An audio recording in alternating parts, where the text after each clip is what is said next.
Without doubt, your friend is the little kitten we see before us. Yes, the scratch on the back of your hand makes that abundantly clear. Oh no.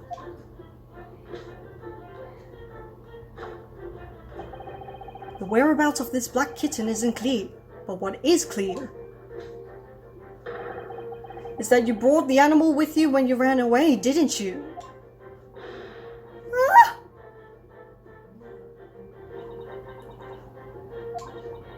Darka is my best friend. I couldn't leave her behind. Darka would appear to be a Russian blue. And yet, that fact leaves us in a quandary. The victim's written observations on the night in question tell of a speckled band. Whereas, regrettably,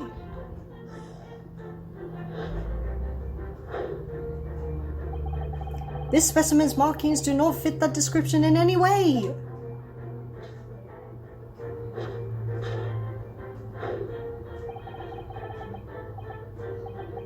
What explanation can we then give, pray? What is this sight that fell upon the victim's eyes last night? Don't look at me. This has nothing to do with any of this.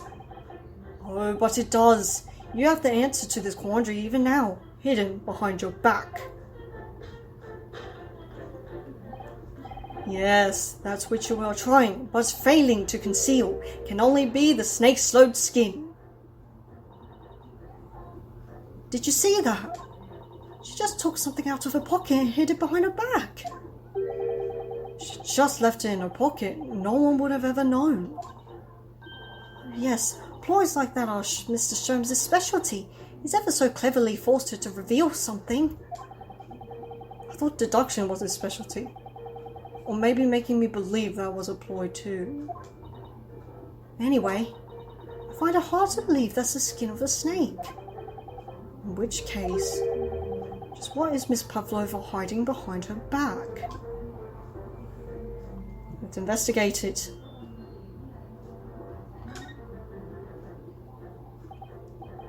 Well, it is speckled, and it is band, but what is it? It seems to be soft and fluffy. A long piece of cloth of some sort. That looks like a handle at one end. I think it may be a cat's toy. This sort is common in the West, apparently. How is that a toy for cats? Cats like to chase the bands around and paw at it. Kittens in particular love that sort of play. You only need to wave it in front of them and they pounce to catch it. That sounds positively adorable. Now we've updated it. Oh shoot, because it's still in the way. Move. Goodness. Always a drama. Yes, the thing you are trying but failing to conceal is a cat's toy. Precisely, in the true nature of the now infamous speckled band. Ah. It was this toy that you dangled through the ventilator.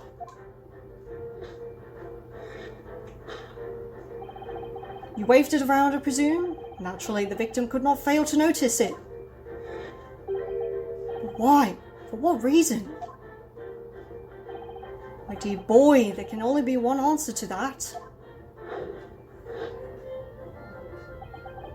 After a feline friend disappeared through the ventilator into the neighbouring cabin, Miss Pavlova attempted to use the speckled cat's toy to incite the creature to return. Ah. In summary, the nature of this friend of Miss Pavlova's, which last night infiltrated the scene of the crime, is a blithesome Russian blue breed cat by the name of Darka. Yeah! Truly troublesome feline young Darka is proving to be. She must be caged once found. You will forgive us for borrowing the photograph of your pets, Miss Pavlova.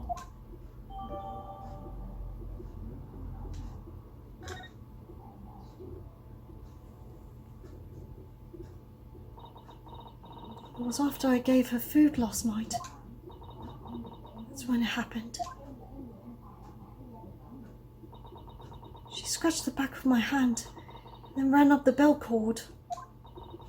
Before I could do anything, she had disappeared through the ventilator.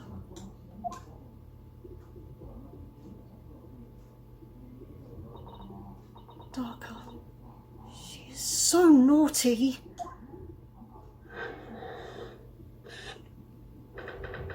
A beloved kitten.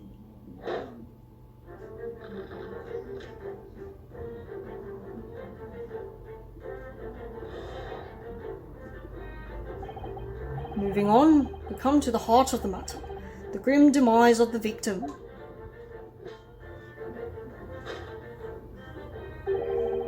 How did this young man lose his life, and why? According to the data which I have been apprised, it would appear there are no visible signs of injury.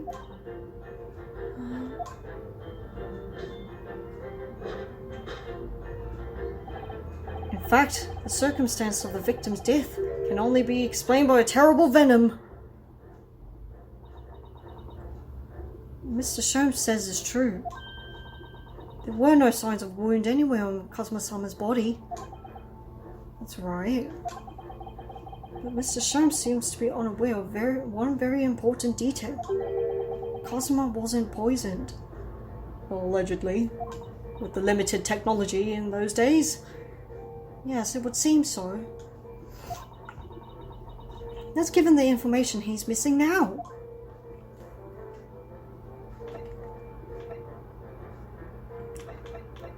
Oh, this is weird, bro.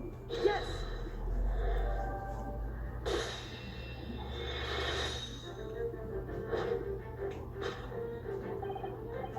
In fact, the circumstances of the victim's death can only be explained by the post-mortem report.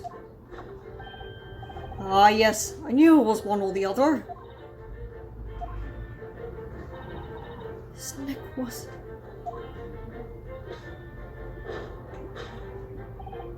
Indeed, the breaking of the cervical vertebrae is fatal. Only that Goliath would be strong enough to survive that. Seaman Stroganoff isn't some immortal freak, you know. I don't know, still alive, so can't really tell. The jury is out! Anyway, we have it on good authority that the victim's neck was broken. Now, if we take that as fact,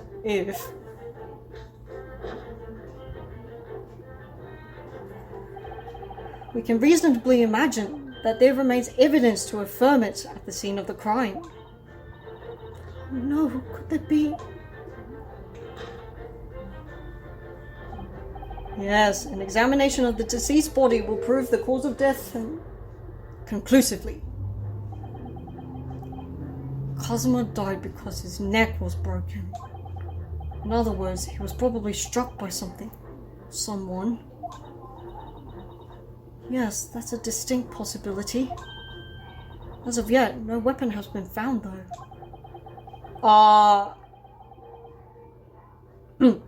Presumably, Darker didn't silently creep up behind Cosmo and deal him a fatal blow.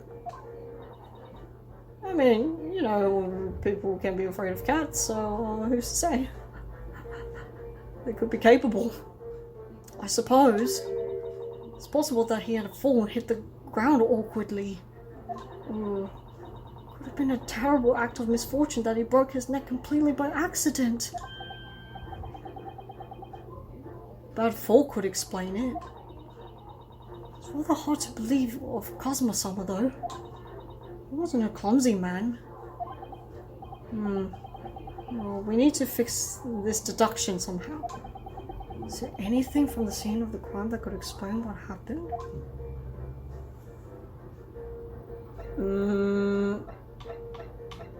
He tripped? Yes.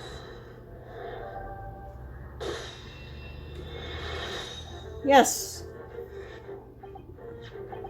An examination of the mark of the floor will prove the cause of death conclusively. This particular mark, so prominently visible next to the victim's body, is a deposit of shoe polish. Shoe polish? Indeed, positively identified by a little analysis device I constructed, which I can carry now as a matter of course. Beeswax, tallow, and dye were my results. The undeniable ingredients of shoe polish.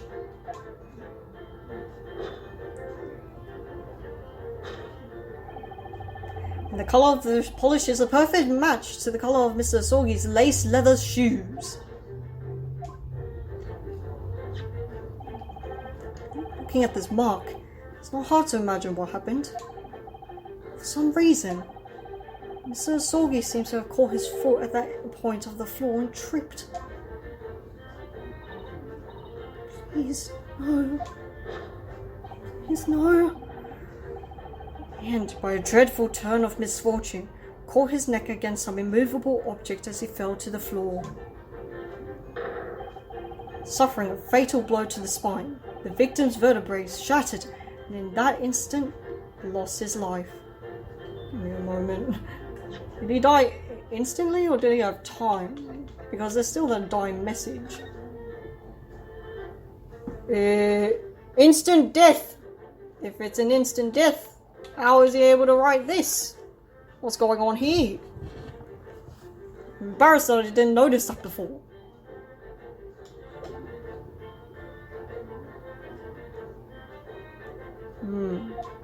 Instant death indeed. Oh! I don't know anything about this. I don't know. Is that really true, Miss Pavlova?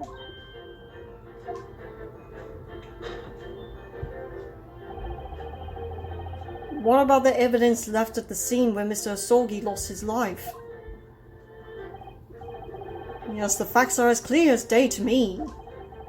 You did all you could to conceal the incriminating evidence. But now your involuntary glance betrays the hiding place you choose. That's right, you hid the evidence that links you to the victim's death in the travelling case. I don't believe it. Kazuma-sama really tripped over and now he's no more? It can't be true! I refuse to accept it! He's too badass to die like that! Come on!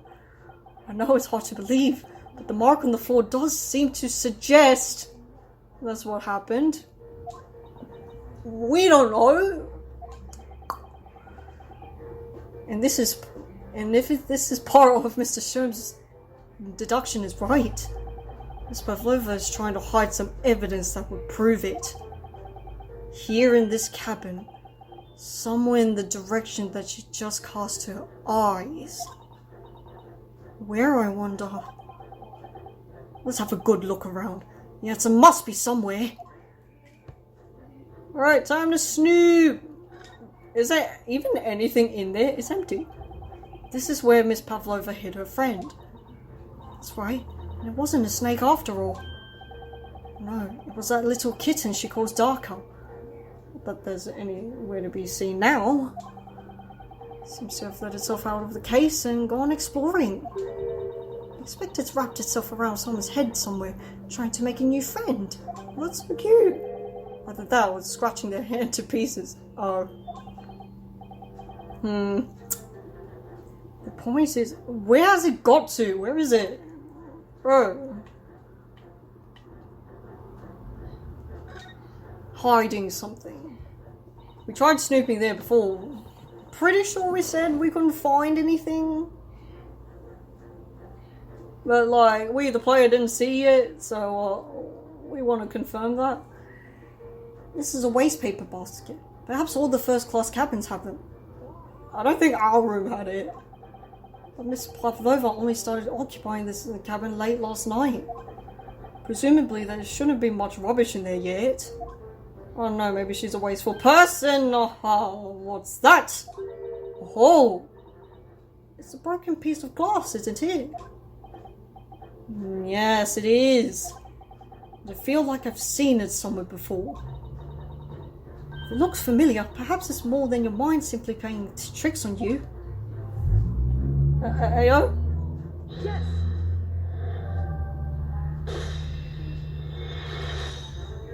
Alright then. That's right. You hid the evidence that links you to the victim's death in that waste paper basket. Ah. Here we have a fragment of some intricate glass object, it would seem. One that has a familiar air, in fact.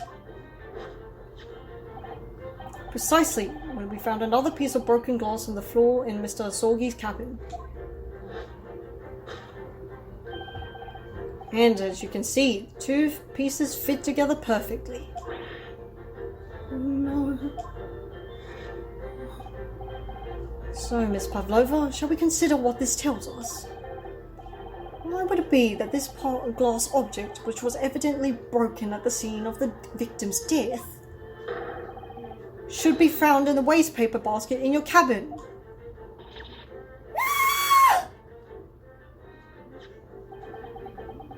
You're well acquainted with this glass bell, are you not? Look familiar? I don't know, and that harsh Russian accent of yours won't save you this time, dear girl. Why? I'm not sure if I'm even trying to give her an accent at this point. Because we have conclusive evidence linking you to the bell in question. What? Take it away, Mr. Naruhodo. Yes. The evidence linking Miss Pavlova and the little glass bell. That would be this picture. Yes. If you look at this photograph, you can clearly see, hanging from darkest collar, the very glass bell in question.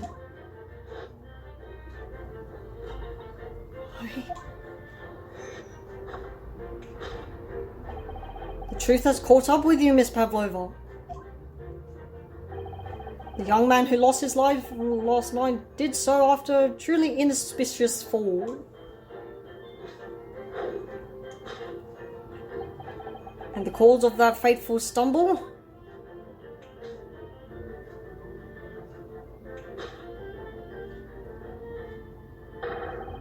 Your absent feline friend, Darka!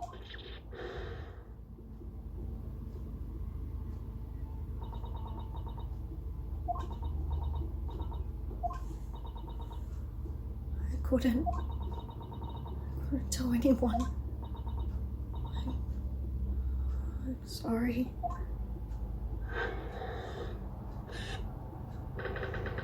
Death by tripping over a cat.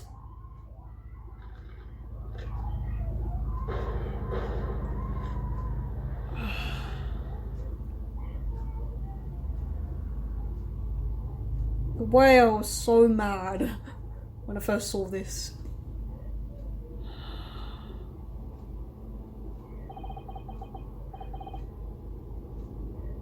Why don't you tell us now, Miss Pavlova?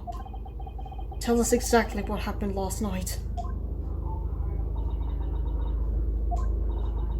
It was a little after 1 in the morning. It was so late, but I hadn't had time to feed Darka, so I gave her some food. And then, all of a sudden, she scratched me and jumped out of my hands. People do say that cats become very anxious and nervous in new environments. She was so fast. She disappeared through the ventilator before I could stop her. And that is how you acquired the rather nasty wound on the back of your hand, I take it. Yes. I had read the rules on the wall. I knew that I wasn't allowed Darka with me. Yes, modern science suggests that animals can carry infectious diseases. It's a precaution, really. So I listened and listened, trying to hear if there was some noise in the next cabin.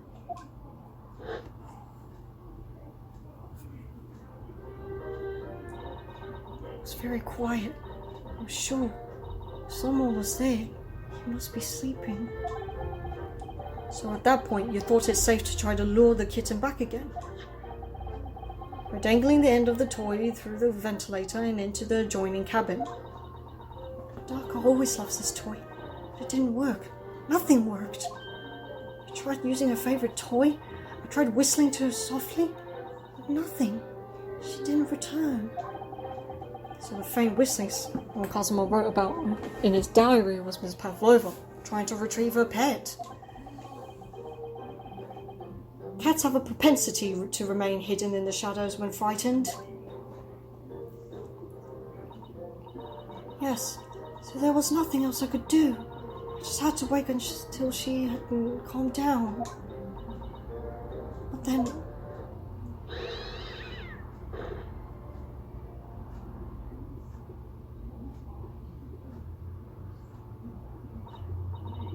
I nearly passed out with shock.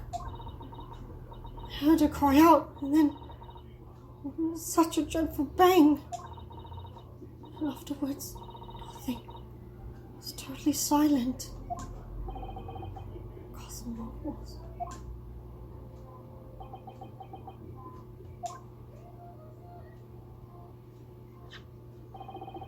From the appearance of the brown mark on the floor, it seems like what you heard was the victim stepping on the glass bell and tripping up. The SS Buria is a large vessel, but even she can pitch and roll violently without warning. Mr. Asorgi was already off balance as a result of the ship lurching when the kitten got under his feet. A combination of unfortunate factors could have easily caused him to fall over.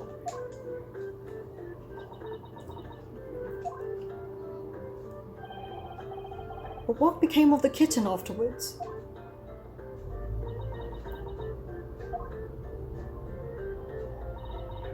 In the end, I managed to get her to come back through the ventilator. Yet Darker is nowhere to be seen. I must have forgotten to lock my case. And now she's disappeared again. Gracious, the cat is as insufferably restless as I am. Well, he knows something about himself at least. Self-aware, are we? When I woke this morning, I heard that a young man in the cabin next to mine had died. I couldn't bring myself to tell anyone what had happened. I was too scared. Scared that they would send me back.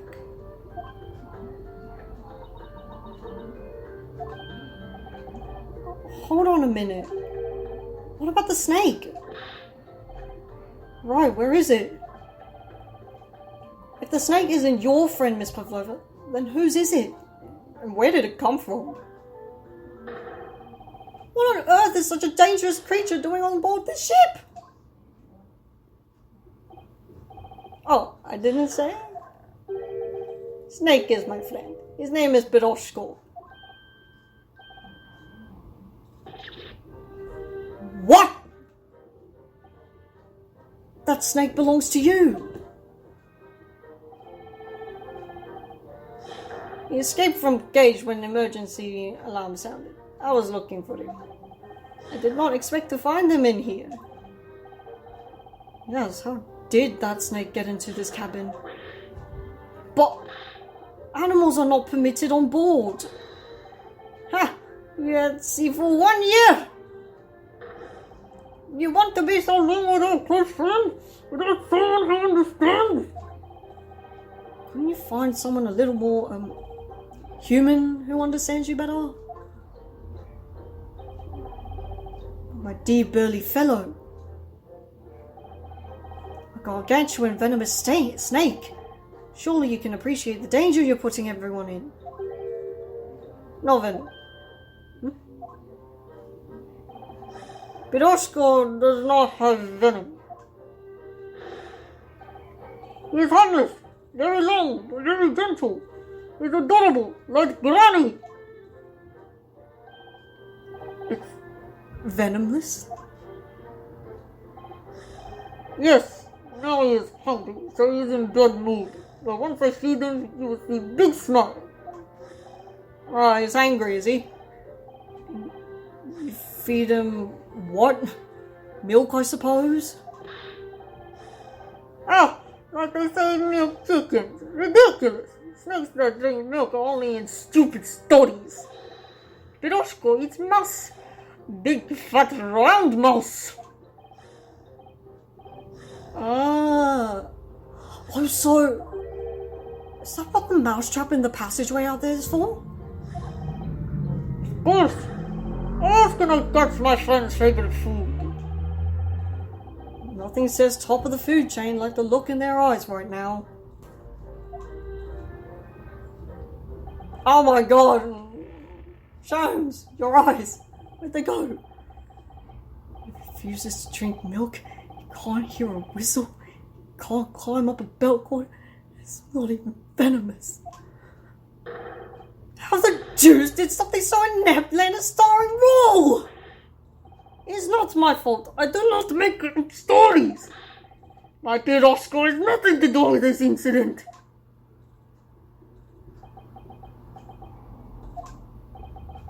So that's what happened. What's the truth behind my best friend's tragic death?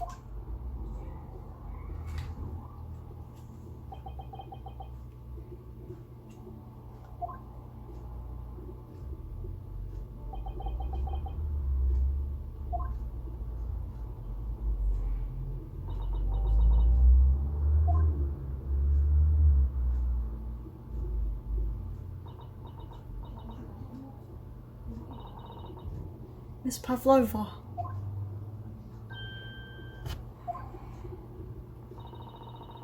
I understand the difficult situation you found yourself in, and I do sympathize.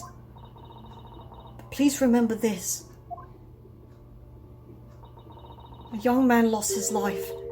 If you're going to attempt to cover up your guilt with lies, then no matter what the circumstances, I cannot forgive you. What are you talking about, Miss Mikotoba? What lies? Miss Pavlova just confessed everything.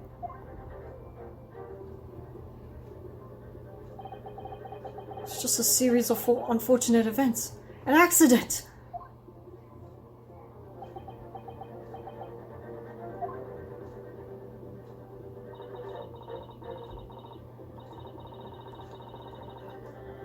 I'm no great detective like Mr. Sholmes. I don't have a gift for knowing the truth. But even I can see that was not the truth. Don't you agree, Mr. Naruhodo?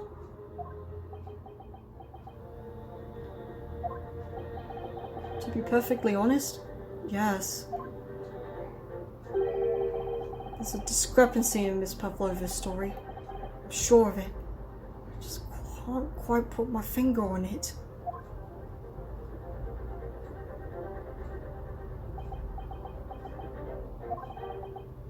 I confess, I was intending to let Scotland Yard deal with any outstanding issues on this matter. Oh?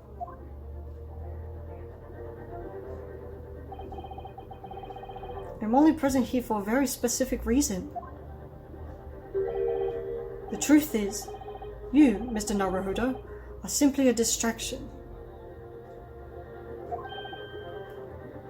A distraction? I do hope you're not finding your shackles too uncomfortable. Not again. When did he do that? Especially as they're on your wrists as a result of my intervention. I was rather hoping I could resolve matters before we made our next port call. You were, Mr. Sholmes? Yes, but I overlooked one important detail. I think I know what it is. The deceased young man was a very close companion of yours. Was he not? Yes. Cosmo was my closest friend. I owed him my freedom, even.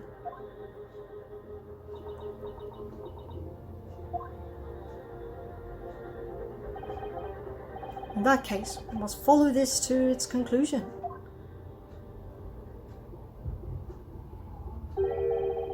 No further distractions. You must uncover the real truth here, Mr. Naruhodo. Yes, whatever that may be. The key to this is the discrepancy in Miss Pavlova's story, I'm sure. If I can chase that down, maybe the truth will become clear.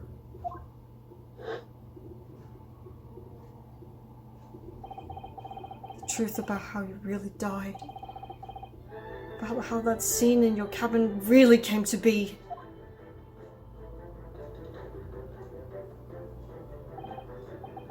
Alright, see what I can do. Excellent. Thank you, Mr. Naruhodo.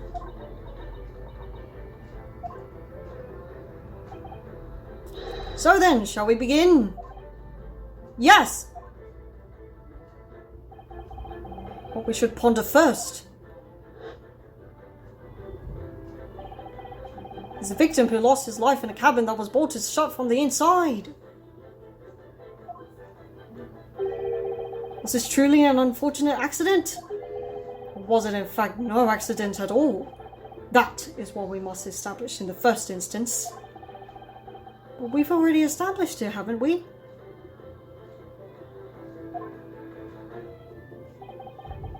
The man tripped over the kitten that had climbed into his cabin via the ventilator. Tragic, yes, but still an accident.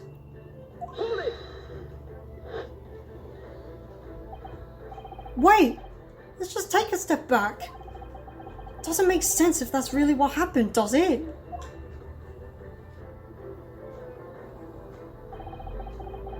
Going to have to ask you to spell it out for me, I'm afraid. Yes, it's starting to take shape now. There's a clear contradiction between the facts and Miss Pavlova's story here. The evidence is right here in Cosmo's cabin. It's undeniable. His death couldn't possibly have been a mere accident. Really? Let us show our hand, Mr. Naruhodo. Time to present the evidence! The evidence that proves unequivocally that the victim's death was no mere accident. Well, I'd say...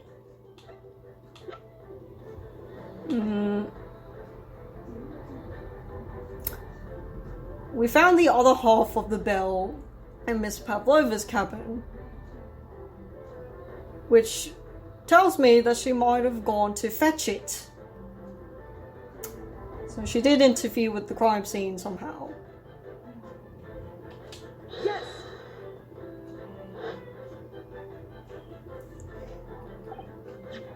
Yes! This piece of broken glass next to the mark on the floor.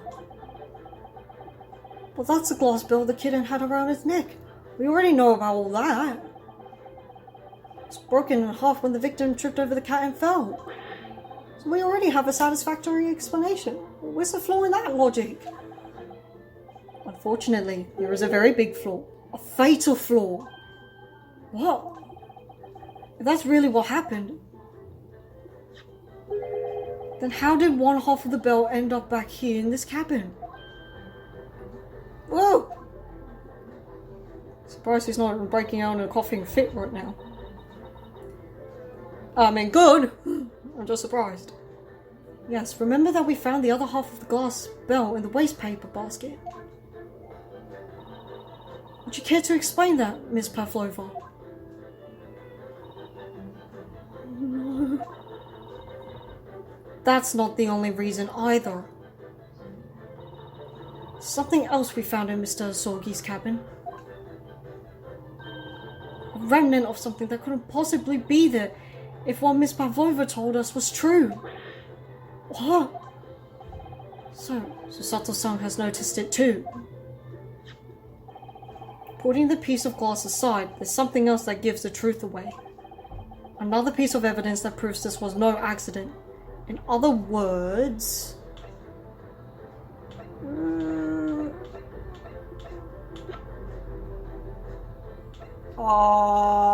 Shoot, I don't remember. Oh, right, yeah. Like I said, how could he have written this if he died instantly? Yes! The truth is clearly recorded in this photographic print. There's no way that Mr. Asogi could have left this message on the floor. For more reasons than one. That script. It's Russian, isn't it? Indeed it is. The word written means wardrobe. I see what you mean. Most people would leave a dying message in their native tongue. Japanese in this case. But maybe he was studying Russian. It is a simple language. He could have picked it up very fast. It doesn't seem likely. It's actually not the point. Makes no difference whether he knew Russian or not. Sorry, what do you mean? Exactly what I said before. There's no way that Mr. Asogi could have left this message on the floor. And the reason why is clearly explained in here. Damage to the cervical vertebrae, resulting in instant death. Instant death! Aha! I've got you now, sir. Which means, after the victim fell to the floor, he couldn't possibly have written anything. Because he was already dead! Both these pieces of evidence clearly point to the same conclusion. Now, when Mr. Asogi died last night in this cabin, there was someone else in the room. That same person deliberately arranged the scene to disguise the truth, in order to cover up their own guilt.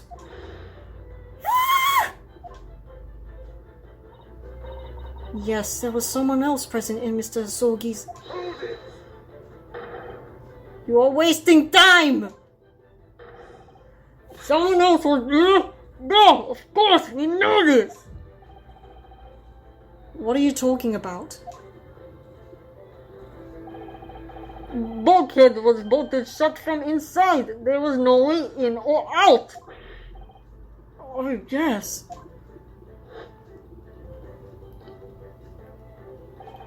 Did we not establish the bolt thing yet? And only one other person in cabin when young student died was you! Yes! Oh. It's true, I was in the cabin when it happened. He was shut inside the cabin wardrobe, to be precise about the details. But I don't know Russian, there's no way I could have left that message. No, would have. There's no way you could have left that message, to be precise about the details. Would you mind? Forgive me, my dear fellow. As I was saying,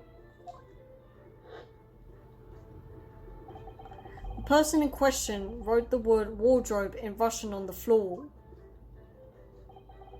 in an attempt to incriminate me for the crime, even though I had been asleep in there the entire time. And then, the same person picked up the broken glass bell that had fallen to the floor, for fear of it becoming evidence that will show how Mr. Asogi really died. But why wouldn't this person have taken all the pieces of the bell anyway? Leaving half behind was always going to raise questions. Yes, well, It was past 1 o'clock in the early hours of the morning. The cabin would have been quite dark. The single small lamp suspended from the ceiling would barely have cast any light on the floor there. Little wonder then, the culprit failed to notice a fragment of the tiny item. You suspect me, don't you? Oh, you got the snake off. Seaman Stroganov. Nina is woman of sea. She is daughter of strong sailor. 2 years ago, they noticed her dancing skills and she went to join ballet company. But before, she was dancer on the ship, a member of ship's band. You do not accuse ship's angel of being criminal. Ah, so that's it. You say that when young student died, Nina was there in his cabin. But that is not possible. I give my tooth. Well, it's almost interesting. But why would you give your tooth, pray? How can you be so sure? You are a great detective. You should know. You should have all the answers. Look truth in the eyes. Cabin bulkhead was shot from inside. Nobody could go to that cabin. Not Nina, not anyone. Oh, you want to tell me that killer can walk through locked doors? Niet! It's impossible! He's right. But wait, I've read about this in detective stories. People often tie thread. Wasn't I the one who told you this? Fred, are you stupid? These bulkheads are not barn doors. Certainly not. These are watertight doors, as one would expect to find on any modern steamship. Constructed of heavy steel with not a gap in sight. No threads or needles or magnets could have been used. No, of course not. I thought so too. Mr. Nuttlewood was it? Right, way to throw me under the ship.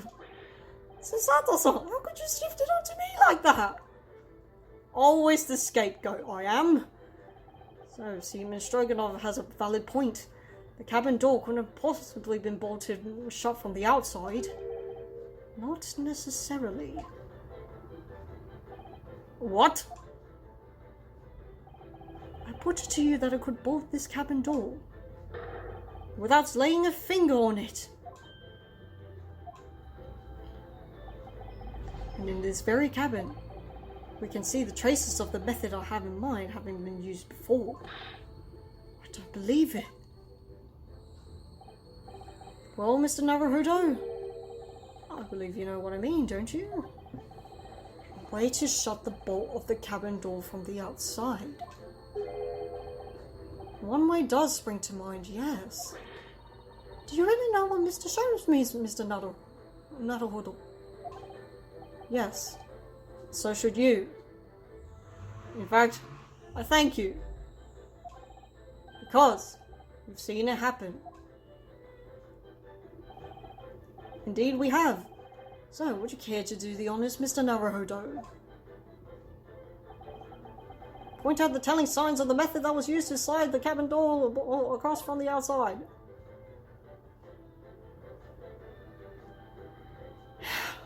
You know, I was rousing Susato about how she was tampering with the crime scene, like, bro, I don't care how messy it is part of the crime scene. But, because she tidied it up, we can clearly see the before and after now. I'm going to go for it. Yes. Look at the bookcase there. See how all the books and things on it have toppled over? That must have happened when the ship made its emergency stop before. Yes, that's right. It's a very powerful vessel after all. When the engines are thrown into reverse, a violent jolt goes across the entire ship.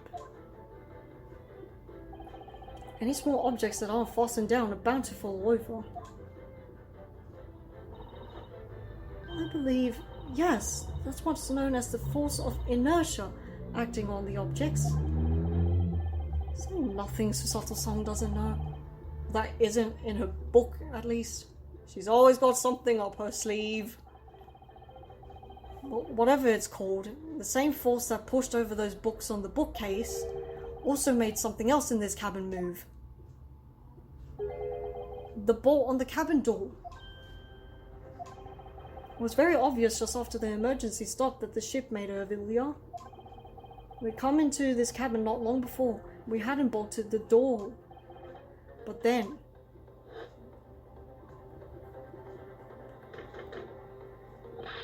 Hello, is anyone in there? Shout if you need assistance. Oh, that sounds like... Inspector Hosonaga. Oh, yes. That's it. When the ship stopped suddenly, the bolt flew across and locked the door. Yes, it's made of metal, but it's small and light enough to be moved by the ship's sudden change of speed. Or the force of inertia, if you want to call it that. Are you trying to say that last night, after Mr. Sorgi was killed?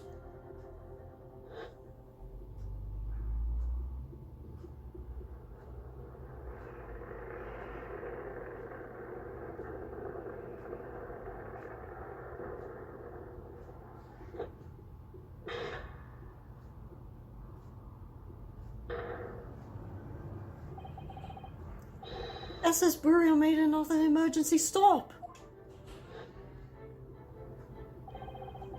When I woke up this morning and looked around the cabin, I thought it looked a little odd. All the books on the shelves had toppled over, and all the ornaments. It was almost as if someone had run their hand across the shelves and deliberately knocked everything over. So it wasn't a struggle. Oh yes, I remember that.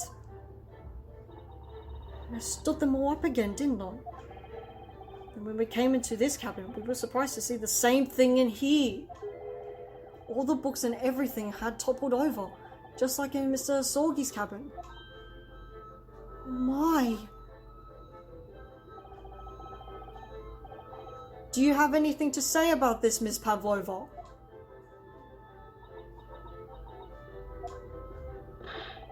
Are you out of your mind? You say Buria made an emergency stop? Does seem a little far-fetched. How could that possibly have happened? Unless you're saying that the culprit is actually someone from the engine room? Oh, it's simple enough. Are you forgetting the button in the passageway outside? Used to trigger the emergency alarm? Yes, of course. There was a notice, wasn't there? Telling you only to press the button in times of emergency.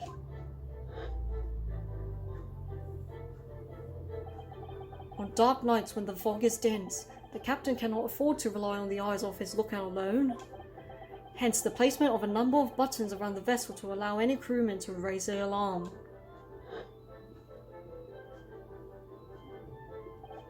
The sort of button one is almost compelled to press to satisfy one's curiosity.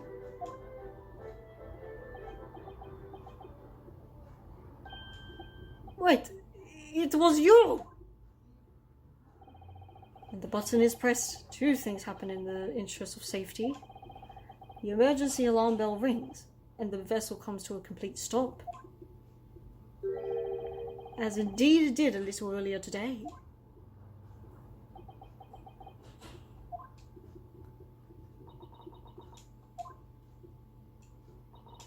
Mr. Sholmes, surely it wasn't you who... It's just a prank, bro. As I always say, a button has but one purpose in life. To be pressed, whatever the occasion. Sounds almost proud of himself. How dare you mess with ship? I report you to Captain. You are in much trouble now. Now, I'm sure that can all wait until later. Let us not overlook the fact that we now have learnt a valuable lesson. When the vessel makes an emergency stop, the bolts on the cabin doors slide closed. So, we must now consider. Yes, it all comes down to one thing now. Last night, after what happened to Mr. Sorgi, did this ship make an emergency stop? Or did it not? You are idiots! Boreas is a huge ship with many passengers. If we make emergency stop even in middle of night, there would be chaos everywhere. What are your thoughts, Mr. Naruhodo? Oh, certainly possible that some kind of emergency happened last night. We have evidence to support that idea. What evidence, Mr. Naruhodo? Naruhodo. Fascinating. Do show us, my good man. What evidence promotes the theory that some emergency gripped this vessel last night? Yes! Seaman Stroganov. It's your duty to patrol the first class area of the ship, isn't that right? Da, that is correct. Why? In the ship's log here, this would be where you record the details of your duties? What are you doing with that? That is mine! Why is it in the public area? It's public domain. Ah, you rather carelessly left it atop the little makeshift bureau in the passageway out there. But as responsible passengers, we took it to our care with a mind to return it to you later. I left it there on purpose. That's where I put it. Always! The point is, looking at what you usually record, it's clear that under normal circumstances, you write the phrase "nothing to report" every 30 minutes. But from 2 o'clock last night until first light this morning, nothing was recorded at all. Nothing recorded in the log. That is... because nothing happened. But if nothing happened, you would normally write "nothing to report," wouldn't you? Oh god, I need a drink. Indeed so, which tells us that shortly after 2 a.m. something happened here aboard the SS Buria. Something sufficiently significant to make you forget to fill the ship's log, in fact. Are you suggesting that the ship really did make an emergency stop in the middle of the night? Stop talking rubbish!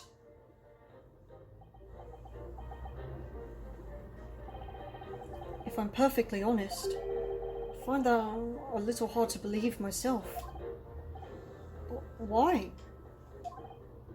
Well, because if something as major as an emergency stop really had happened, surely all of us would have noticed. It's very true. Thanks to the emergency stop we experienced earlier, we all know what it feels like now. The ship lurched so violently, and the alarm bell was so loud. I can't imagine that anyone would sleep through that, even if it hadn't been in the dead of night. No, that's a good point.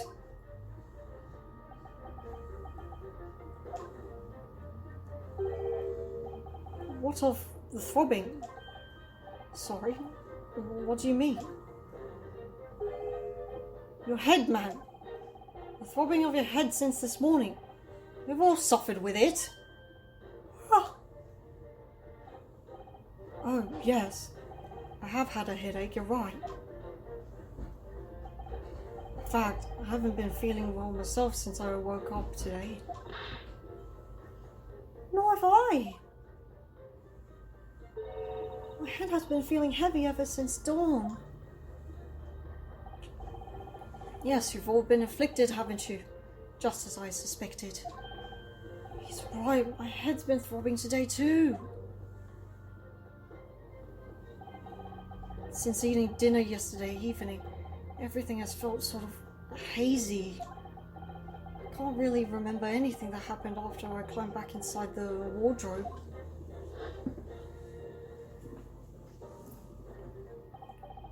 And the first thing I noticed this morning was a throbbing pain in my head. I'd already been dragged out of the wardrobe. and had those handcuffs put onto me by that point. Why didn't I wake up when all of this was happening to me?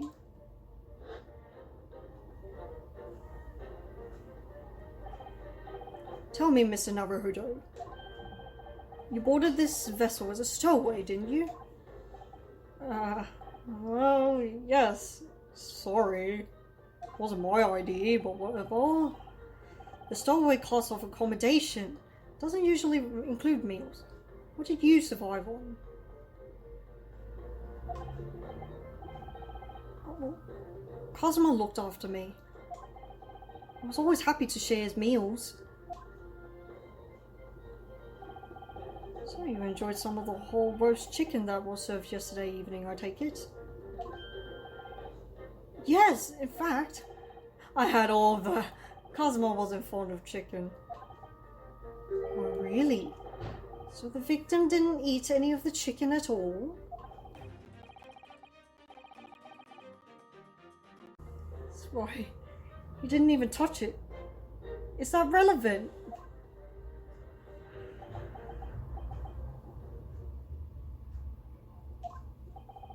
My dear fellow, does it not strike you? Oh, Mr. Sholmes, do you mean to say that there was something wrong with the chicken? I do. No, really? Is that really true? The meal prepared for the passengers last night had been tampered with. Bro, that's shady. Tampered with by the addition of a soporific, designed to induce a very deep slumber in those who consumed it.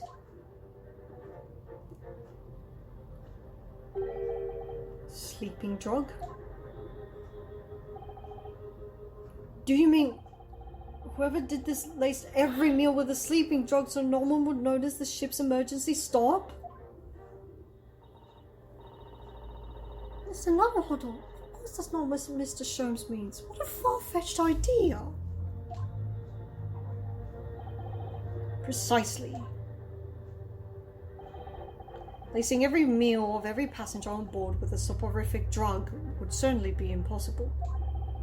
Unless, that is, every single member of the crew was a conspirator. Mr. Sholmes! Well, seaman?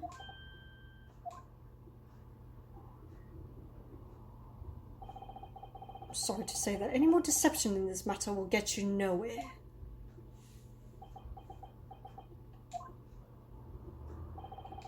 If you refuse to talk, there will have to be an inquiry made through the shipping company, of course. And were that to happen, every member of the crew, and the captain himself, would be hauled over the coals for aiding and abetting a renegade.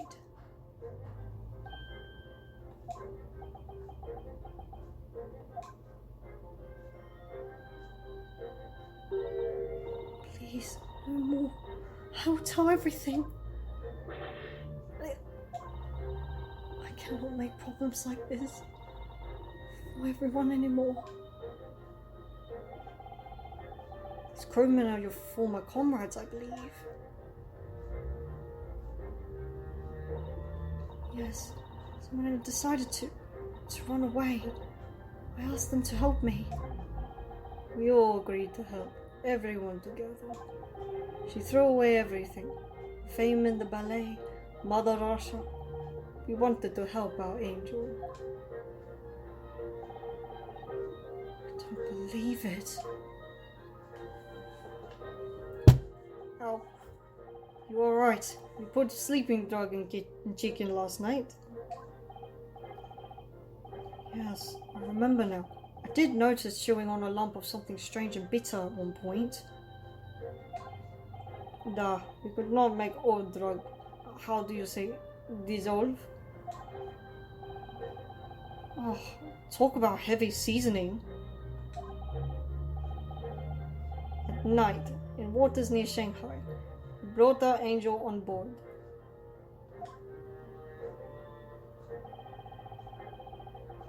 She was helped by comrade on shore with small fishing boat.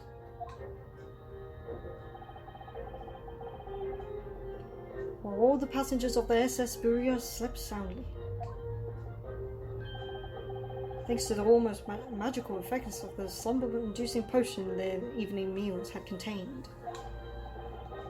So, if that's what happened, the only people awake on the ship last night were the crew, people who dislike chicken, and the newly boarded passenger, Miss Pavlova.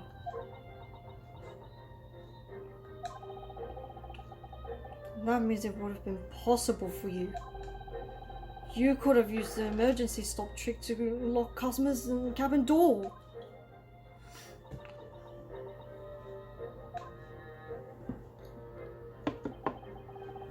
But how does that make any sense? Surely every cabin door would have ended up locked in that case, and there would have been complete chaos. Oh, I wouldn't say so. What? Of course. Just like us, all the other passengers would have eaten their evening meal of chicken in their cabins, after which they would have been overwhelmed by tiredness because of the sleeping drug. Right, and accordingly, all passengers were already in their cabins for the night. Yes. The overwhelming majority of passengers would habitually sleep with their cabin doors bolted anyway, so not one of them would have found it remarkable to find the door locked in the morning. In summary, in order to fasten the bolt of a single cabin door on the ship, the culprit brought the entire vessel to an emergency stop in the early hours of the morning.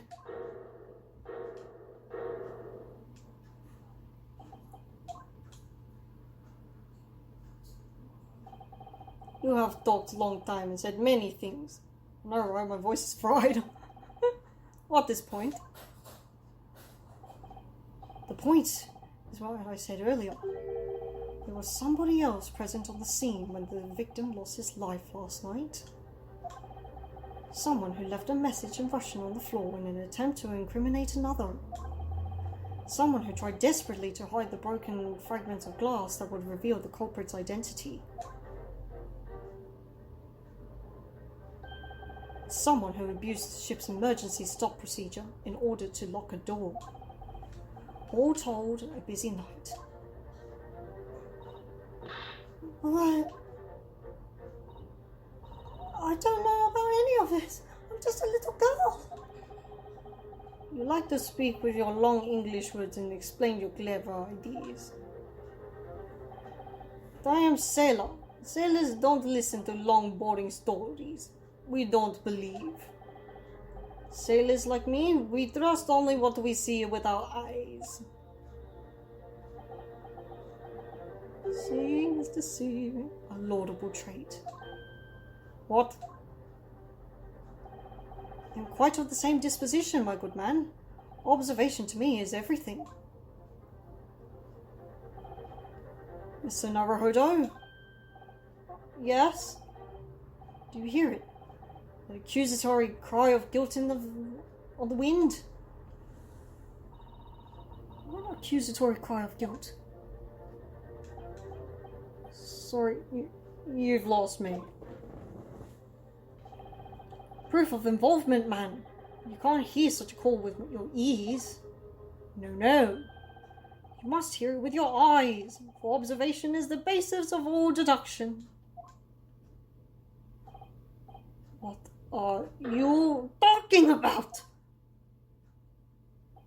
I believe the time has come. For one final logic and reasoning spectacular to expose the truth.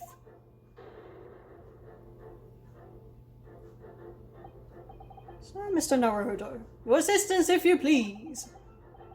What exactly, Mr. Sholmes? With observation, my dear fellow, just as I said, of these two prevaricators. Observation? If you remember, Mr. Naruhodo, you know that somebody tried to fabricate evidence, don't we?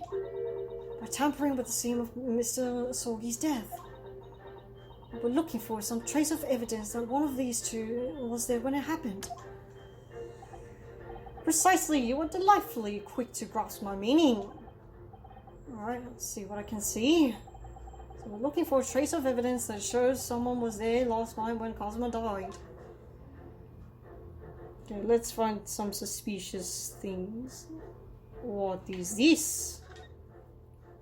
Ink stain, is it? Oh, look at this. Some kind of stain. An unusual place. Yes, you're right. It looks like ink if I'm not mistaken. Ink. Look at the colour too. It's clear where this came from.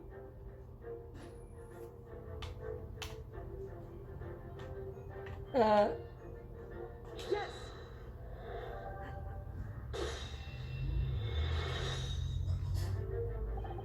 Seaman Stroganoff. You seem to have quite a large purple stain on the back of your white uniform there. Yeah. Yes. I don't know where the dirt comes from. But we do. So nothing in particular comes to mind about the stain. What are you trying to say? It would appear that the significance of this stain has escaped your attention, Seaman. Allow us to make it plain. It's a very large purple stain on the back of Seaman Stroganoff's uniform. I think what made it is clear. Indeed it is! No, Mr. Naruhodo! Present the evidence that proves it. I'm gonna go take a nap. My pleasure! Right then. The evidence that proves what that stain on the back of... yeah, where the stain came from. It came from this...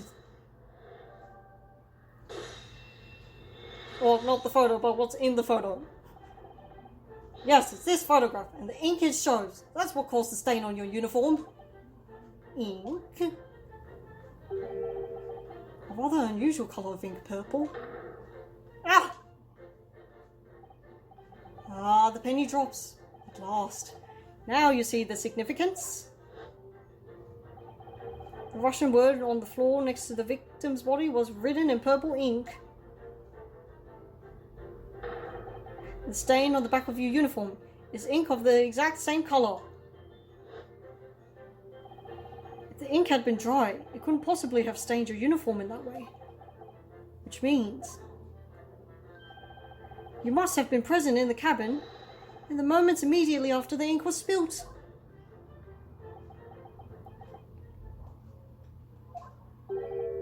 Alright, yes. It was me. I did it. Everything. I arranged everything in dead student's cabin to make it look like Wardrobe Man did it. Then I pressed button to make Burio do emergency stop and both cabin doors shut. I did everything so no one would suspect our angel. Suspect your angel of what? Biff, please. Don't worry, Angel. Let me do talking. It was after 1 in the morning. I was on duty, patrolling passageway. Then our Angel came to me. She was white like sheet. Biff, please, you must help me. What's wrong with your voice, hon? I went with you. The door to cabin number 1 was open. When I looked inside, I saw a student boy on the floor.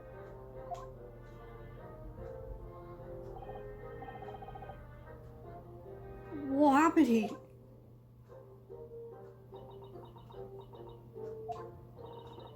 Please, don't tell anyone.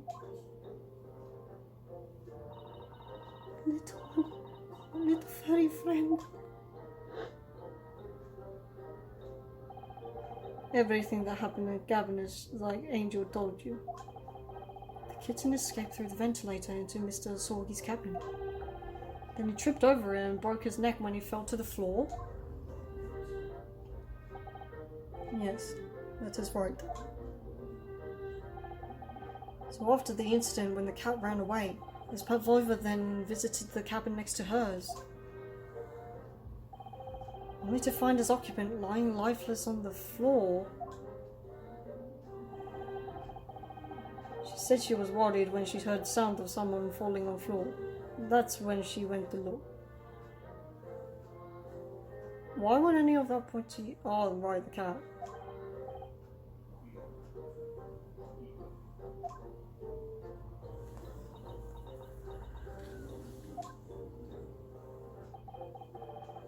The door was not locked, so she opened to look, and you already know what happened after.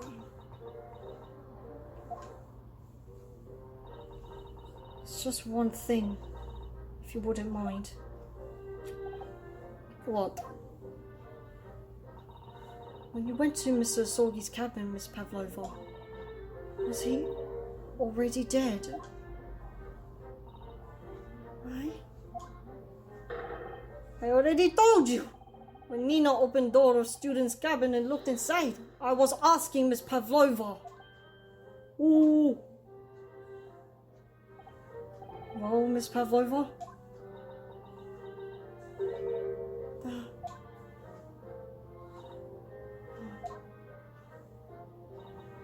Yes, that is right. I saw him. It was dark. He was wearing black, but he was on the floor, not moving.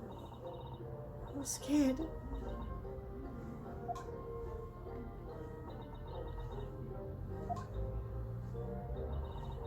I understand, and I believe you.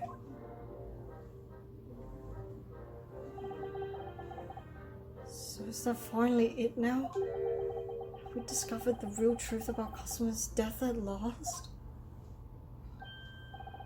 Ah, something very nearly slipped my mind. Mr. Sholmes. His photograph. Yes, I took this myself, you know.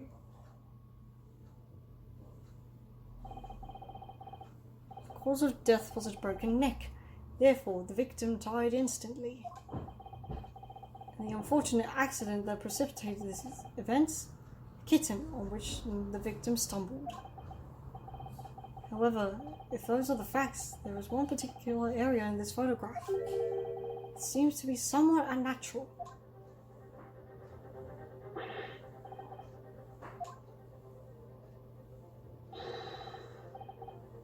Wait, did I skip that? Sorry. What do you mean unnatural? What are your thoughts on the matter, Mr. Naruhodo? Oh, well... Cosima tripped and fell, and by some terrible stroke of bad luck broke his neck. Which part of this print seems unnatural? When did you have time to make a fist? Yes.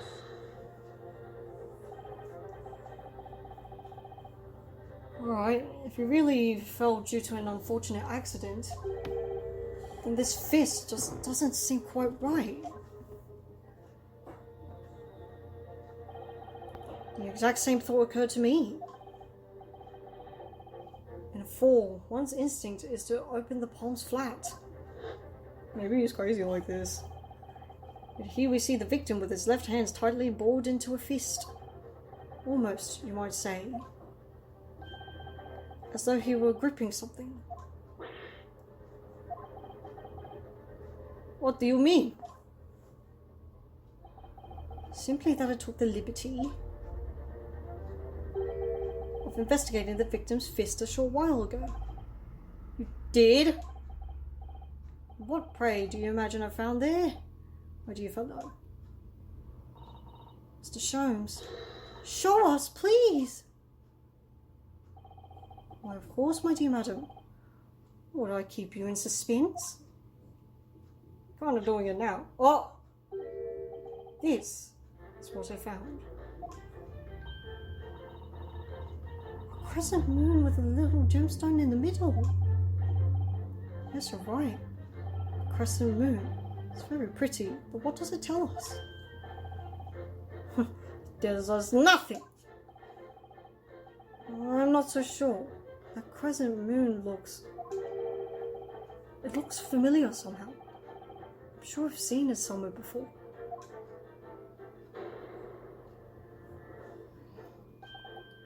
Observation, Mr. Naruhodo. That is the key. What? Truth is now tantalizingly close. How did that crescent moon come to be in Cosmo's clenched fist? This is the final clue, the last piece of the puzzle. Ask yourself, what does this little crescent moon mean? What significance has it? Observe. Find the answer with your own eyes. Do me proud.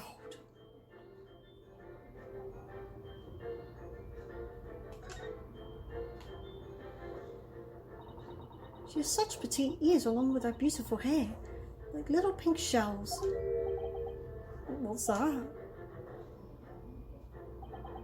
There's something attached to her ear. I expect that's what's called an earring. It's a little piece of jewelry. An earring, is it? Really is tiny. Perhaps part of it is missing. Maybe it broke off. So now all that's left is the clasp part that attaches to the ear. If that's the case, she doesn't appear to have noticed that it's broken. Why don't we inform her now?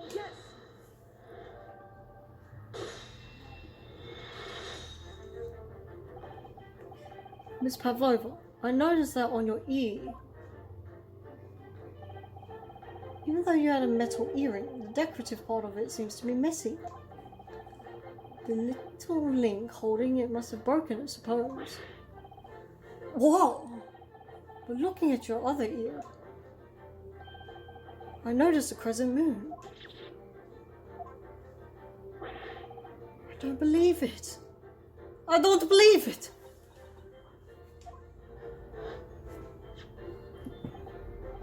Now, the missing crescent moon was found in the victim's clenched fist. Clearly, there is only one logical conclusion. Wouldn't you agree, Mr. Naruhodo? Yes. Miss Pavlova, Mr. Sorgi must have grasped that crescent moon and pulled it right from your ear. Perhaps just a moment before he fell to the floor. In other words, last night in Mr. Sorgi's cabin, you witnessed the moment when the victim fell with your own eyes. In fact, you were quite literally at arm's length from him.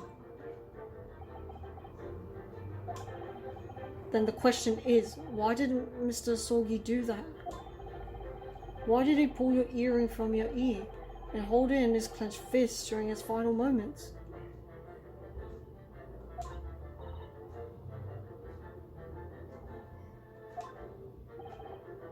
Angel. No one can protect you now. Please, Miss Pavlova, tell us the truth. Last night, what did you do to Kazuma?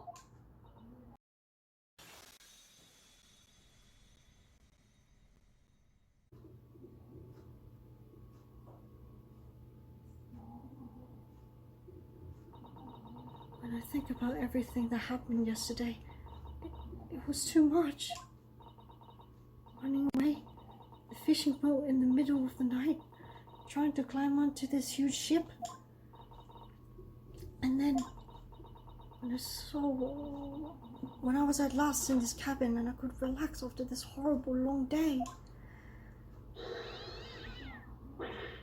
Darka, wait!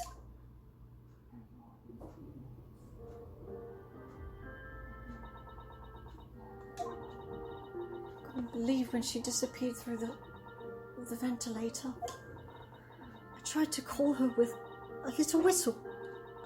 I tried waving her favorite toy. Nothing worked. Darka would not come back.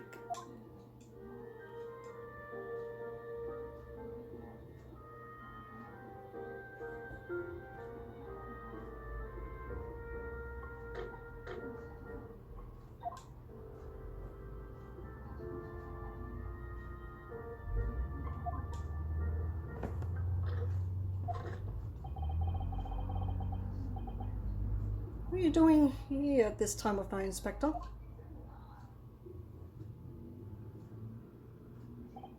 Oh. I'm sorry. thought it was a friend of mine.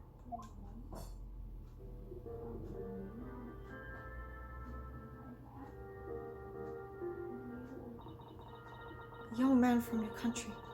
He was very polite, kind. He helped me to find Darko, and he promised not to tell anyone. Then, when I had my friend in my arms again, I was going to leave the man's cabin. Just a moment. Sorry, but...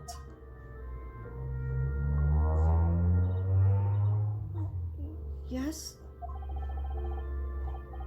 I'm sure I know your face. I've seen you somewhere before. Oh, of course. You're Nikolina Pavlova, aren't you? The Russian ballerina. Huh? No, I don't know that name. My heart nearly stopped when he said that. He knew who I was.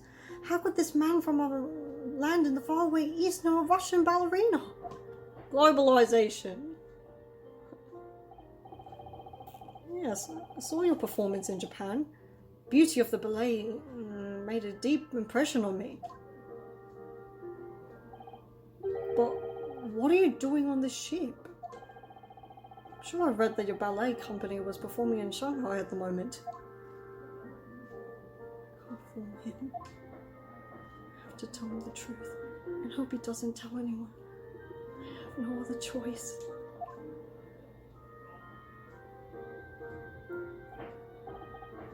I see. So you've run away. Please, please keep my secret. Don't tell anyone. Give me a moment. I could use another opinion here. Oh, dang it. No. He's going to pull that cord. He's going to tell the captain. Why did I think I could trust him?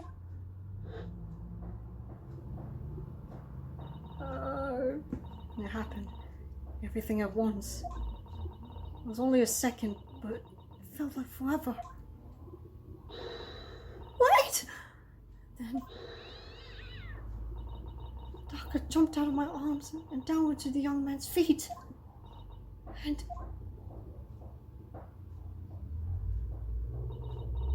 as he turned around to look at me,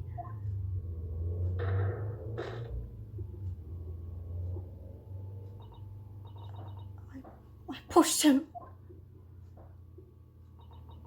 I don't even know why. I don't know why I did it. I was just so scared. And I had to stop him from telling anyone about me.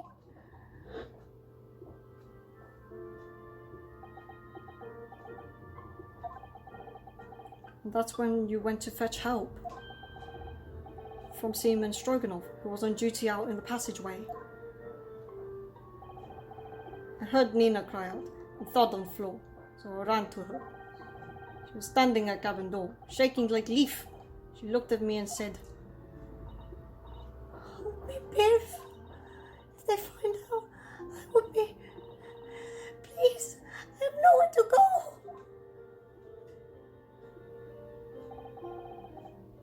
So you decided to help.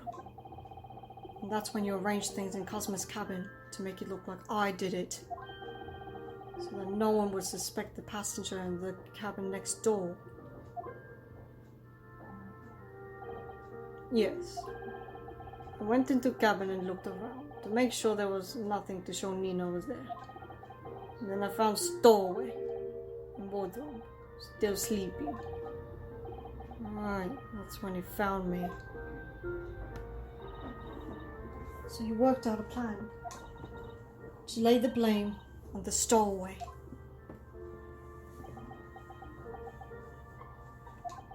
Okay, seriously, can someone take the handcuffs off me now? I think it's very evident that it's not me at this rate. Close wardrobe doors and put back strange paper saying.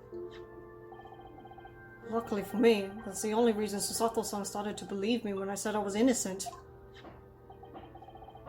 I dragged young man's body to a good place and used ink that was spilled to write on the floor. I wrote garderobe so that the person who found him would look inside wardrobe and find stowaway. Tell me, what of the glass bell? It was by my feet, so I picked it up. See, it was dark in the cabin. I didn't notice the other half. An angel went back to her cabin and I finished job by pressing the emergency alarm button in the passageway. Yes. Accordingly, the SS Burya did indeed come to an emergency halt at a little after 2, thus enticing the bolt on the cabin door to slide shut, creating the locked room mystery.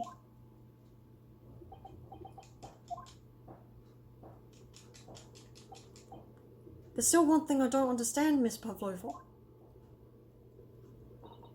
What? Well, you said you told Kazuma about the fact that you'd run away from your homeland. And it's because you were worried he was going to tell the captain that you pushed him.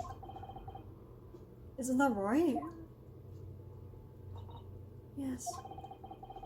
But even if I had pulled the bell cord and called for the captain of the ship, aren't you friends with every member of the crew? Why would that have been a problem? That's what he said first. That made me scared. What he said first?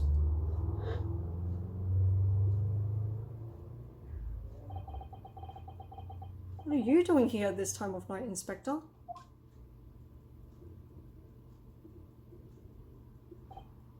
Oh. I'm sorry. I thought it was a friend of mine.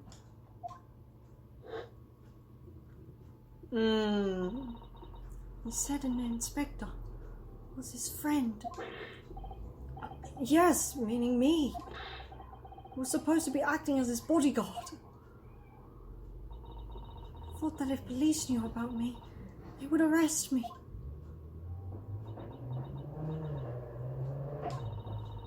So before he could pull the bell cord, May I stop you a moment, please, Miss Pavlova?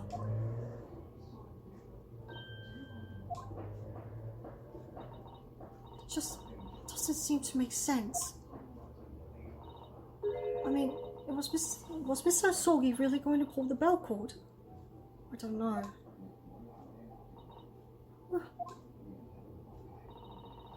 What do you think, Mr. Naruhodo? I don't know. I'm not Kazuma, so I can't know for certain. But he was a man of his word. If he told you he wouldn't give your secret away, then he wouldn't have done. No, he was walking over to it. He was going to pull the cord. He was going to make them send me back. Oh, Mr. Naruhodo. The day's work is not yet done, it seems.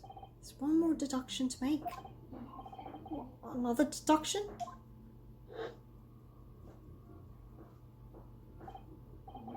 Yes. What action was the victim really about to take at that moment?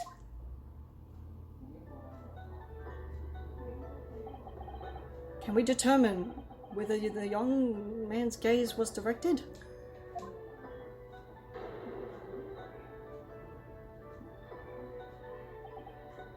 First, consider the victim's location within his cabin. That's easy. I remember every detail of that room. I mean, yes, I spent quite a lot of time in the wardrobe, still. The cabin has been my home for this entire voyage. This is how the cabin looked last night, when Miss Pavlova visited Kazuma-sama. Sama. Yes, that's exactly how it was. Are you ready then, Mr. Naruhodo? Yes! If there's one thing I've learnt today, it's that a simple gaze can reveal all manner of truths. Not only that, in order to draw the right conclusion, you can't afford to be out by even a little bit when you're following the gaze to where it lands. So, when he turned away from Miss Pavlova, what exactly was Kazuma looking at?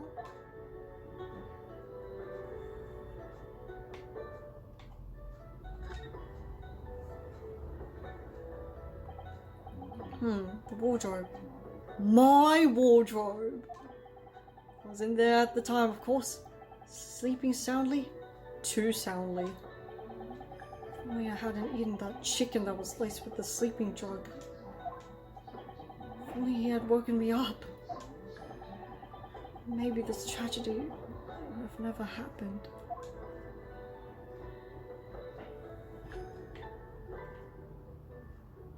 Even in his last moments, he looked to you.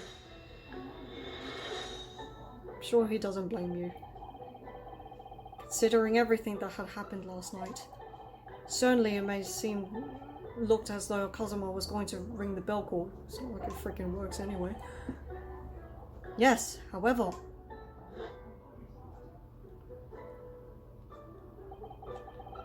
what is directly beside the bell cord? The wardrobe.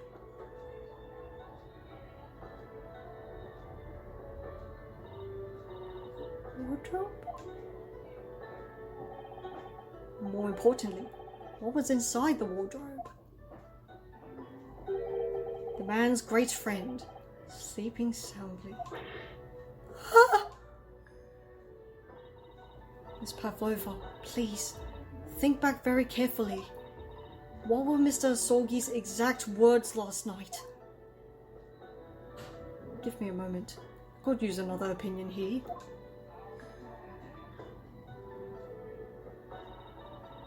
Another opinion?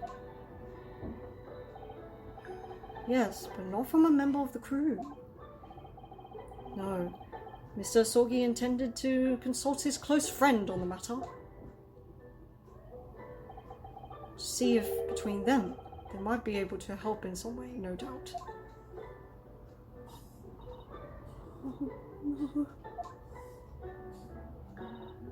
Sadly, we can't know the truth for certain now. It's too late for that. But I wish you had made sure of what Mr. Asogi was looking at. Things may have ended very differently if you had.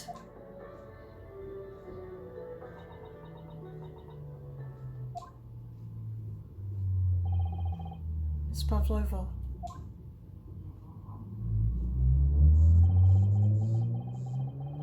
I want to thank you for finally admitting the truth. And unfortunately, the truth is, a man lost his life because of what you did. And that will never change.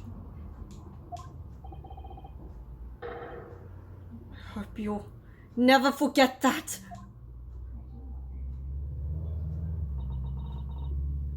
I'm sorry. Really, so sorry.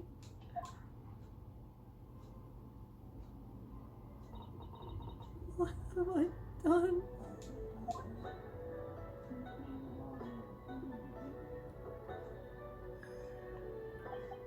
And so, at long last, the mystery surrounding the tragic accident on the SS Buria was finally laid to rest.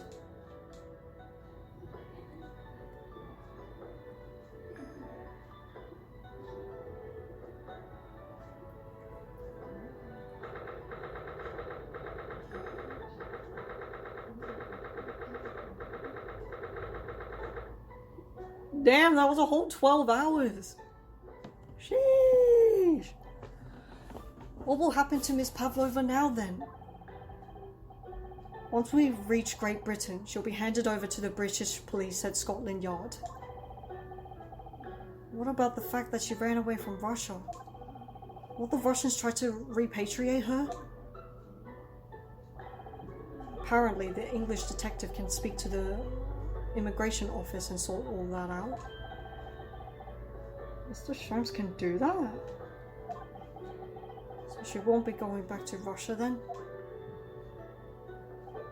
No, I don't think so. Even if she wanted to return in the future, I doubt she would be able to. She ran away, so now she's in exile for life. I see. I'm sorry. Seaman Stroganov. I wanted to help our angel, no matter what. But I didn't think about you, about how you lost good friend. I will go with Nina. I will give myself to British police. It's kind of you. In the meantime, thank you for letting me go free again. Cosmo's death was like such a waste. But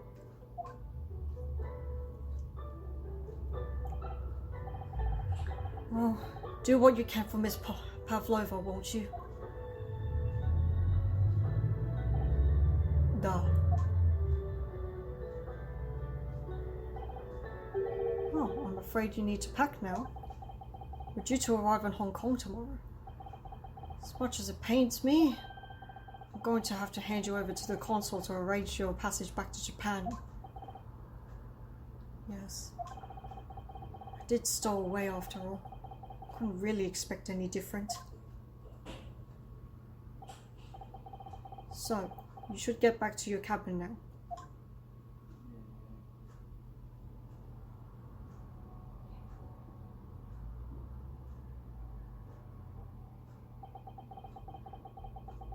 Looks like my study tour to Great Britain is over before it's even begun then.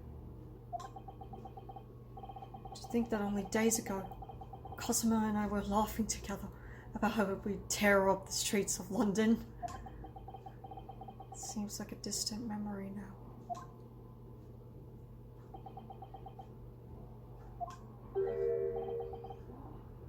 What's that? Is it someone weeping?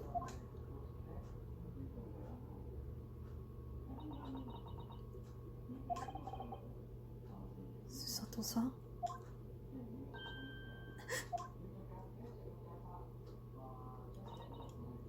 Naruhodo-san! I didn't know you had returned. Oh, well, I haven't been back for long. Inspector Hosonaga just told me I should pack, you know, ready to leave the ship tomorrow and all that.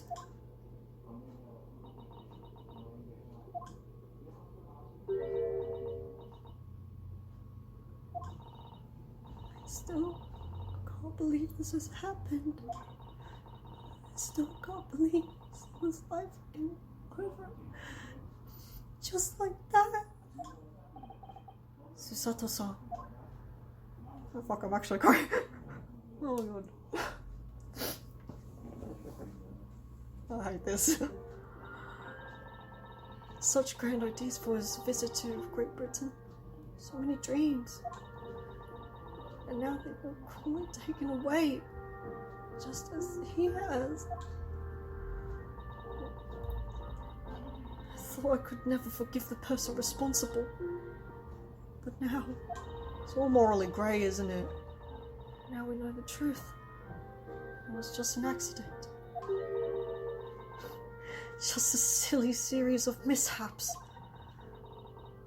It's too much, Naruhodo-san. It's just too much. Yes, I know.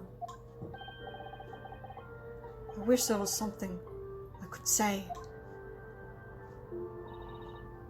Inspector! Oh wow, you're all cleaned up. Good, good. My duty was to see Asogi-san safely to Great Britain. I failed. Caused his two closest friends great pain and suffering as a result. I've let everyone down. I would do anything to make up for my terrible blunder. No one blames you, Inspector.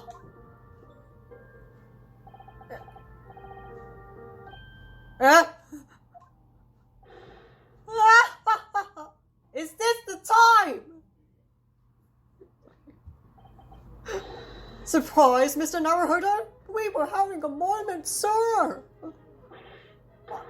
What is the meaning of this? What is the meaning? You will tell me right now. Oh, a trifling matter. Simply that in my head, I think I shall always picture you wearing those shackles. We love a man in chains. Without them, the balance seems all wrong. It's It's distracting. Excuse me? So I decided to restore them. For old time's sake, shall we say? You are a stowaway after all.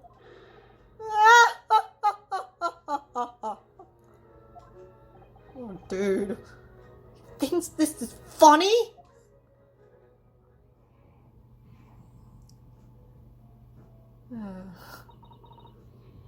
Mr. Sholmes.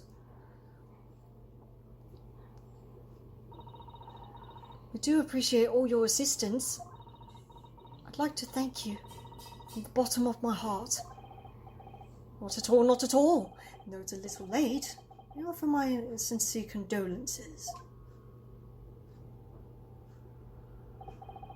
The loss of your companion is truly heartrending. I hope that you will be able to fulfill some of his aspirations in his honor.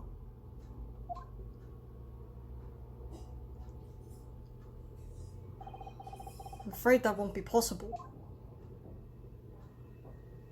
We shall be disembarking at the next port in Hong Kong. We have to return to Japan and make a full report about everything that's happened.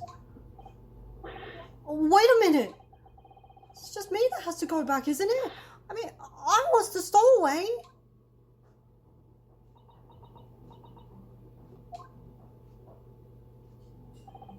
The terms of his study tour were negotiated by the Department of Justice in both Great Britain and Japan.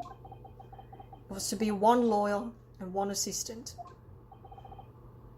Was to be?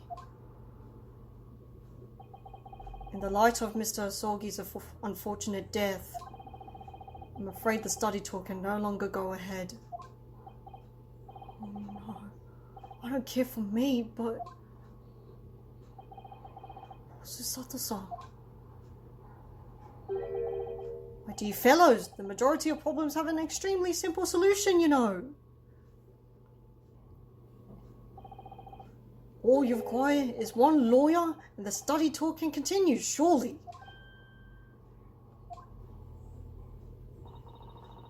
There's no one else with the necessary qualifications, Mr. Sholmes. We know of no other lawyer.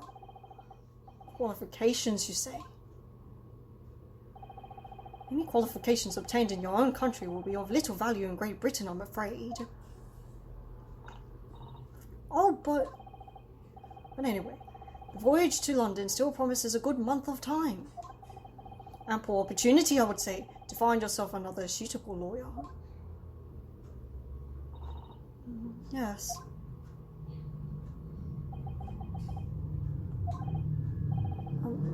Mr. Sato? Yes? Do you think perhaps I might be able to do it? You're not a lawyer, Mr. Naruhodo. Oh, unless... are you studying law? No, I'm not, but... I'm sorry. In that case, I don't think there's even a chance it could work. But as I said, it's still more than a month before we reach England's shores. Isn't that right, Mr. Naruhodo? Yes, I have a month in which to study, to learn what I must to become a great lawyer in Great Britain. Mr. Naruhodo, it's ridiculous. Are you seriously suggesting anybody could learn all of that in just 40 days? There's only one way to find out. I would work my fingers to the bone, Inspector, every single day. Will you let me try? And if, by the time we reach Great Britain, I haven't learnt enough to be recognised as a lawyer, I'll take whatever punishment is deemed appropriate. But why put yourself in such a difficult position? For Cosmo. He said that there was something he had to do in Great Britain. That he would sacrifice anything to make it happen. I was passionate about it. I can't let all that passion just come to nothing. And anyway, it's for my own benefit too. I will become a lawyer. I have to. What do you say, Mr. Sato?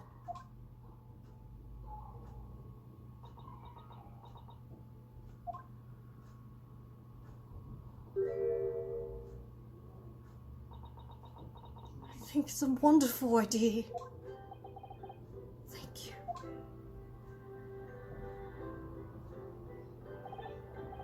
So, what does our bespectacled inspector friend say? You're serious? One lawyer and one assistant. The numbers are indisputable. No, it's madness. Yes, fascinating, wouldn't you agree? Fascinating. Duty and rules are the dull routine of existence that we all abhor. Give us interest, give us fascination, give us spice, flavor, juice. Speak for yourself. Besides, qualifications are no measure of a man. What matters is his character. No.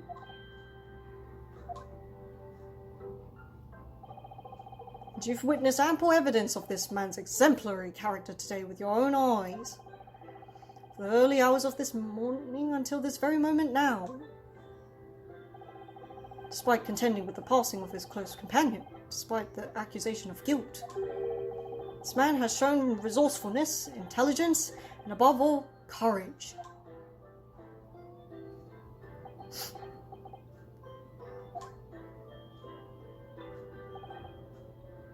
Yet you had the audacity to cuff me. Very well. Think of a clever way to word my report to the Department of Justice. Inspector! After all, I did just make a promise, didn't I? I said that I'd do anything at all to make up for my shortcomings here. Oh, thank you, Inspector! If you'll excuse me, I must pay a visit to the captain's quarters, I think. I need to discuss what to do next, and how best to make my report.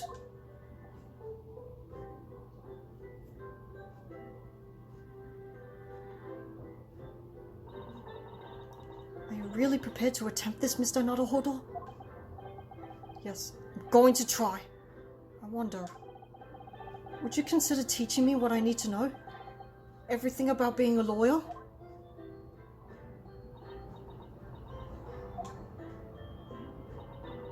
I would be delighted to help you.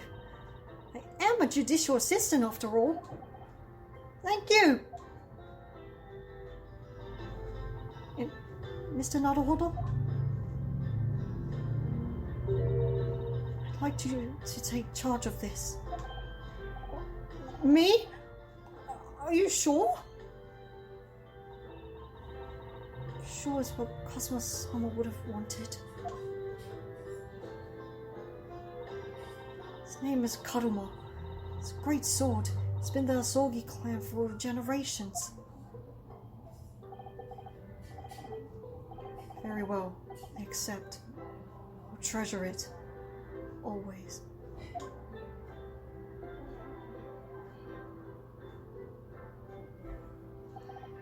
So then, Mr. Sato. It seems we'll be working together for some time to come yet. It will be an honor, Mr. Naruhodo. For the next 40 days, I shan't grant you a single minute of freedom. We shall fill every spare moment with study. Yes, that's exactly what I need. Don't burn yourself out now, mate.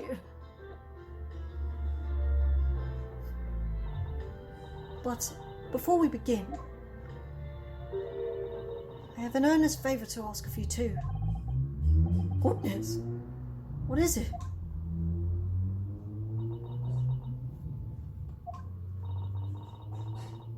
Please throw me to the ground 3 times. But I should never have doubted you. You were Kazuma-sama's closest friend. Of course you would never have done anything to hurt him. That should have been obvious to me from the start. But I allowed suspicion to get the better of me. No matter how upset I was feeling, it was completely unforgivable behavior. No, you were in shock. You just found out about me stowing away, and the cabin door was locked from the in. No! I won't let you make excuses for me. Whatever the circumstances, I should never have thrown you. And not just once, but 5 times. The number keeps creeping up, doesn't it? I'm pretty sure we counted 4, but I did lose count at some point, so, whoops. Please, you must! Just take hold of me and throw it. Do it! Don't even think about it! No, I don't even know how. I've never thrown anyone in my life, and I don't plan to. Very wise, Mr. Naruhodo. It isn't a skill one acquires without considerable training. Oh, Mr. Sholmes. I observed your throwing technique several times with great interest. I confess I was most impressed. When did he see that? I presume that would be a form of Japanese wrestling? Oh, well, in a way. It's not wrestling, but my own interpretation of an ancient jujutsu technique. Apparently it's called the Susato takedown. Leaves your head swimming, believe me. How beguiling. I'm a practitioner of the combative arts myself. I'm a somewhat accomplished boxer. There he goes, dancing around again. Get used to it. Wonder if you'd be so kind as to instruct me on the technique for your wresting throw? Yes, I'd be honored. Then let us not dally. Demonstrate, my dear madam. Oh, of course.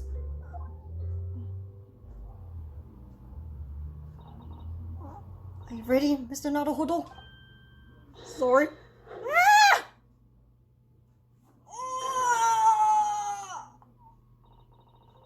As you can see, you throw from the abdomen. Oh yes, arresting indeed. This is what you term the Susato takedown, is it? Actually, no. That was a Susato squash. I'm too old for this. My groggy state of consciousness. The scene from an evening recently spent with Cosmos flickered into my mind.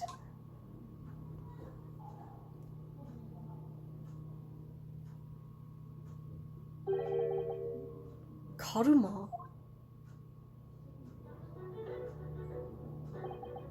That's right. A surprise sword that's been passed down through generations of the Sogi clan. I can't believe you managed to get permission to bring it with you. I mean, taking a katana on a study tour is more than a bit irregular, surely. What? Japanese man's sword is his soul, Yunosuke. It can't be parted from my katana. Karuma guides me. I truly believe that.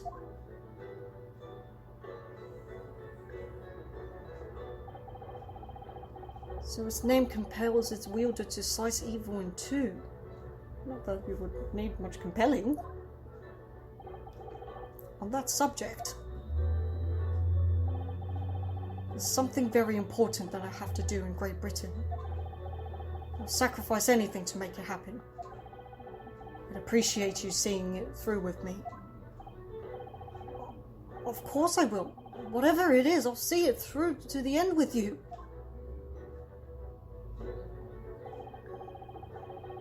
I knew you wouldn't let me down.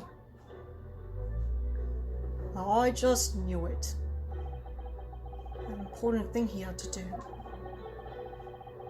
Still don't know what that was.